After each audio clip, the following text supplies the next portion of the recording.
It's now time to take you to our next big story, and this is a conversation my colleague Samuel Koto-Brace had with the Deputy Trades Minister, Dr. Stephen Amoah.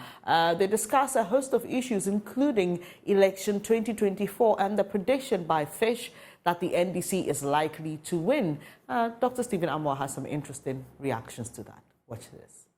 Fish is predicting that the NDC is better placed to win the 2024 general elections because of the way the economy is. What's government's, or how will government react to this?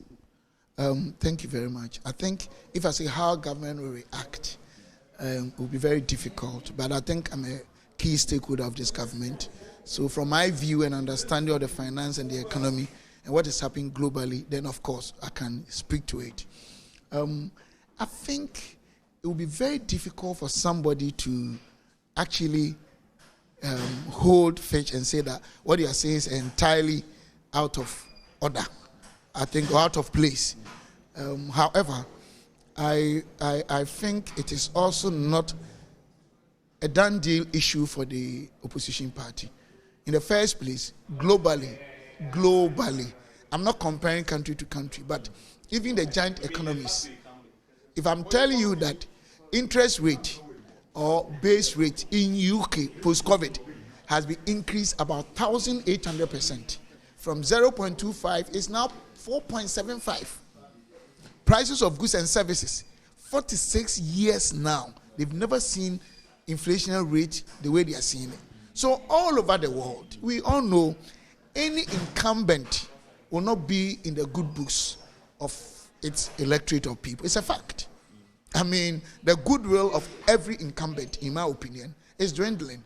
Not specifically because that government is doing A or B, but the global crisis as a result of the COVID, as a result of the Russian-Ukrainian war, it's really affecting us.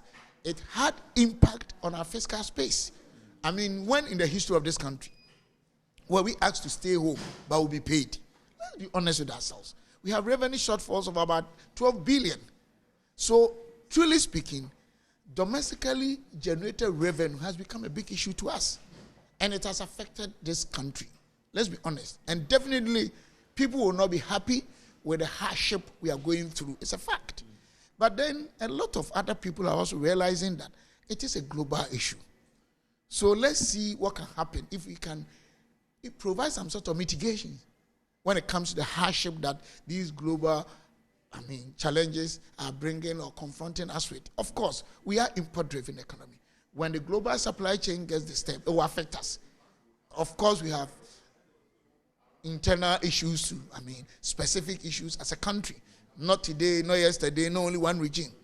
So once we import almost everything, and where we import our things from, they're having challenges, it will affect us. So I think based on the hardship that we are going through as a country, as a result of the global challenges, and because of the government will have to take hard decisions such as probably tax increment or even the interest rate that is going up, see the policy rate and other factors which are probably not,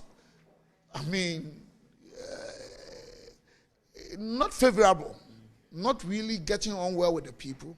Of course, anybody will have the observation that the election is going to be difficult for the certain government. But I can assure you, we are working around the clock to make sure that we mitigate the impact of the hardship. And by the time we get to first quarter next year, probably, God willing, because of the liquidity that is coming back, things might have changed and Ghanaians would really understand us. But it is true that things are hard in Ghana and all over the world. And it is true, when things are hard, people will not be happy with you. It is a fact. But we are working around the clock. Things are gradually reversing, just that it's not going very fast. We used to have single-digit inflationary rate. We're growing 7%. Interest rate had been reduced from about almost 40% to about 20%.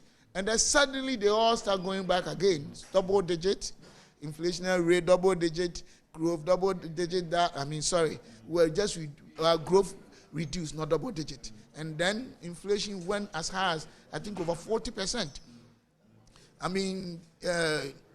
TB rate started going. A policy rate that came to about 12 from about 25.5 went to 30%. So these are the parameters influencing the decisions of high bodies such as, or global bodies such as Fitch. But I can assure you that we are working around the clock, and I believe in my government that we can do something. If we are not able to do something, then of course, but it has to be treated in the context of the global crisis. That one, I want honest people to say that. But how many people in Ghana, if you're dealing with really the political space in this country, would do this analysis in the global space to really understand that, well, it's not only the doing of this government?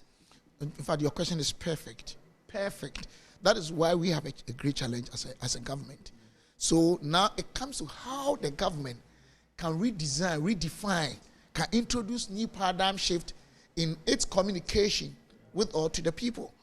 Because this is the time that the government has to really sit down, redefine a new communication tactics, not strategy. Something now, tactics within the shortest possible time, so that our communication will have the needed cascading effect. Because our social stratification is actually comprising different levels in terms of people, the way they think, as you are saying, that they don't care if your child is going through hardship.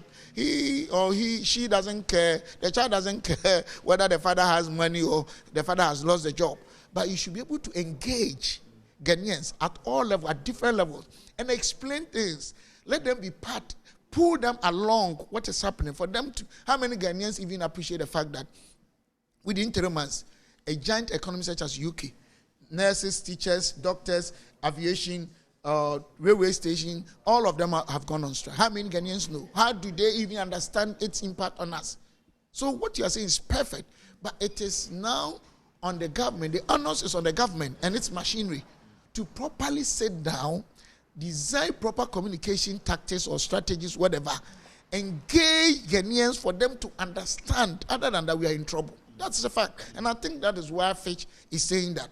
And it beholds, it's now our responsibility to actually confront these challenges and find solutions in terms of mitigating the hardship, in terms of communicating to Ghanaians, in terms of making sure that Ghanaians really understand why and where they are being taken to. Because sometimes there can be hardship.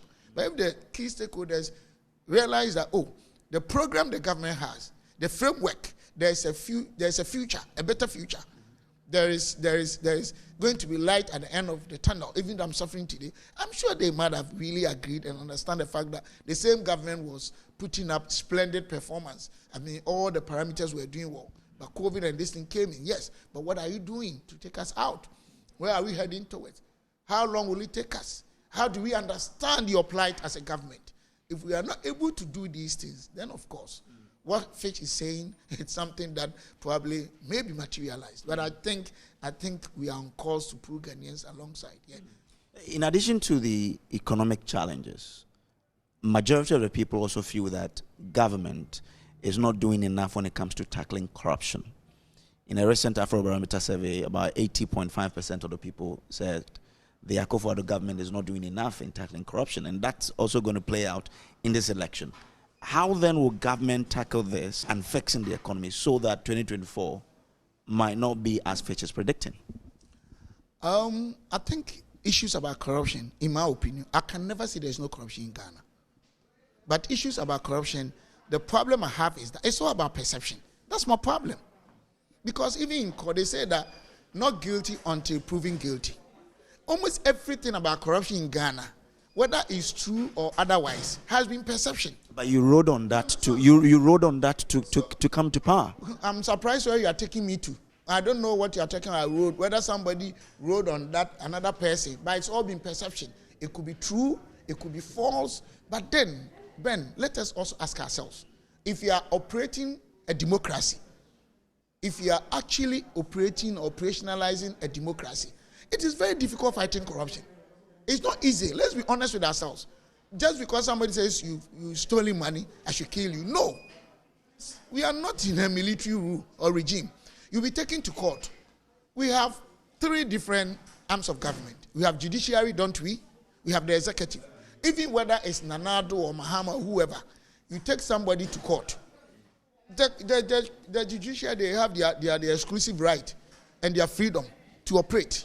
So what happens between the prosecutor, what happens between the judge and the whatever the one that has been alleged guilty or whatever, what happens? So the processes are such that all stakeholders must play their roles. Rather than that, you can be even respectfully, you can be, how do I put it, Tony Blair or something, leading Ghana. You cannot fight corruption the way people think cheaply you can, because it goes to court. What happens there?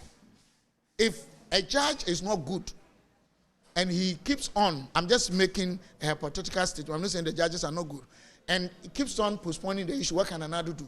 What can Muhammad do? If somebody is supposed to give witness and the person doesn't give the right witness, what happens? If the prosecutor is not doing his work, you live in a country that somebody can come and say that, oh, a particular file is even missing.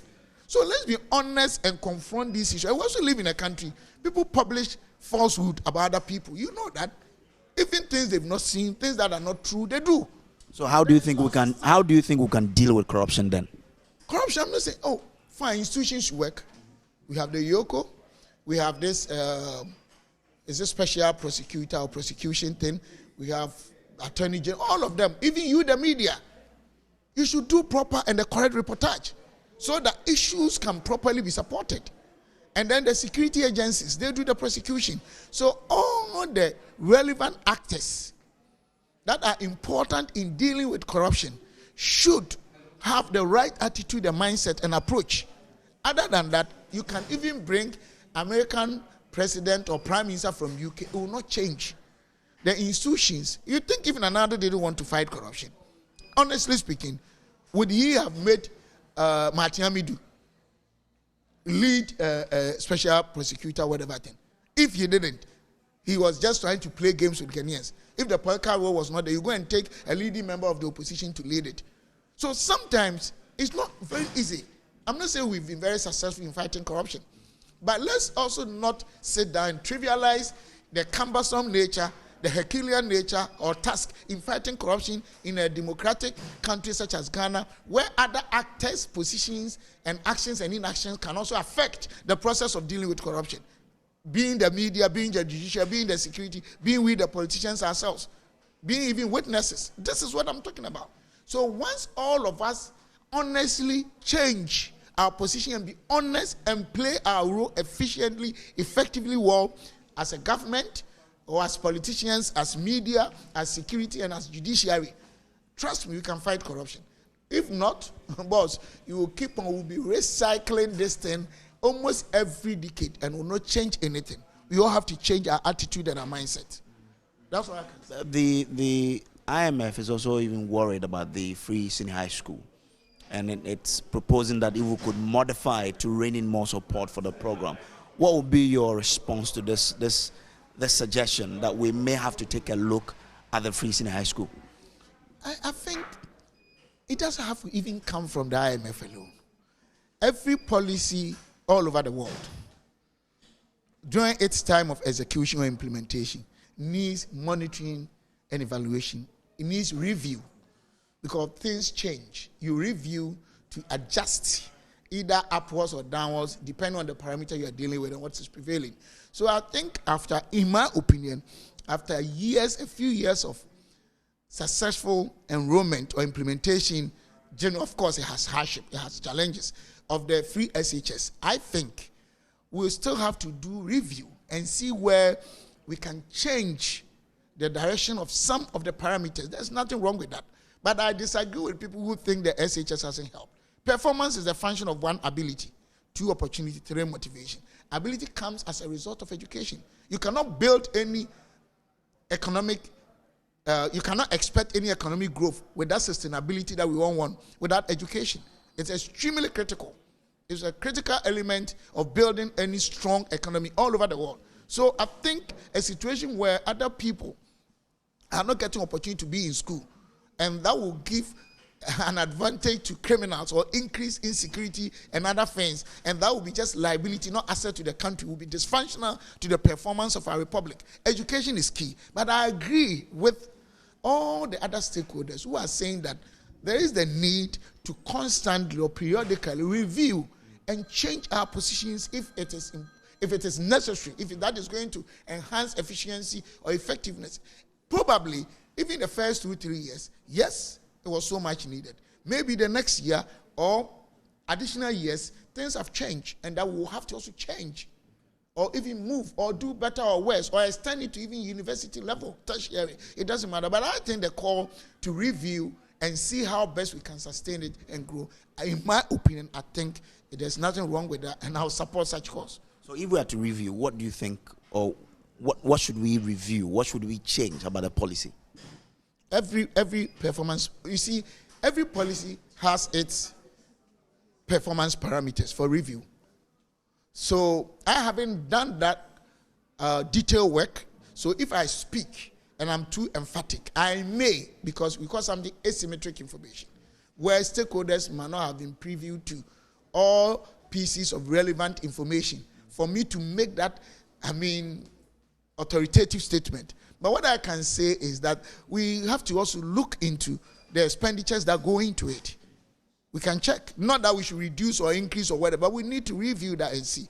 We need to also check its efficiency and effectiveness in terms of the children that pass through. I know their exams are not bad as compared to even where we're not doing free SHS. And most of the challenges confronting free SHS are the same challenges that even when we were in secondary school 20 years ago and over. Congestion, food issues, yes, check all those things. We're there. Even, inadequate number of tables and chairs and logistics. Should we make some parents pay? I can't say that. I can't say yes or no. If we can really put, good policies in place, and the parents are saying they are ready to. But I think the president's vision is said that there wouldn't be any system. You see, this thing people call, not that I don't support, but the way we are as a people. See the problems we are having with the school enrollment. Sometimes it is the actors who they make even changing some of these things very difficult. So a time may come that even those who are supposed to pay and not to pay will be difficult to determine. I don't know if you understand what I'm saying. If what you are saying, I agree, is one of the best suggestions a lot of stakeholders have raised. The fact of the matter is that we should also look at the difficulty in making that inefficient. You know the kind of people we have in our country. I'm not saying everybody, but the way people take undue advantage and making it said that even those who merit such opportunities will not get. And I'm sure that is why the president looked at that and said, okay, let's make it in general.